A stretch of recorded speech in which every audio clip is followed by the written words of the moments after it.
Ask the Expert is sponsored by Intermountain Healthcare. The benefits of breastfeeding are undeniable, but for many moms, the process is not always easy. Yeah, fortunately, as Heidi Hatch tells us now, there are resources out there for moms who want to breastfeed but might be struggling.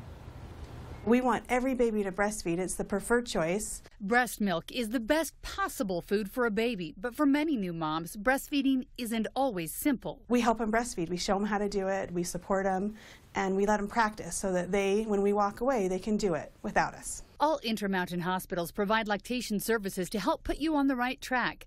A consultant can come by as you're recovering from giving birth and help you one-on-one. I would say most of the moms I help, all I do is fix their position just a little bit. Another trick is to be breastfeeding soon after delivery. A newborn is awake and alert for the first couple of hours, and then they get really tired. If we can get baby breastfeeding within that first 2 hours, everything else is much more successful. There are many benefits of breastfeeding, but something unique is that breast milk actually helps babies fight against getting sick. If mom is exposed to a virus or a bacteria or some kind of illness, her body will start making antibodies for it and send it through her milk probably before she even has symptoms. With these antibodies, babies have protection from all of the family's illnesses before people even know they're sick.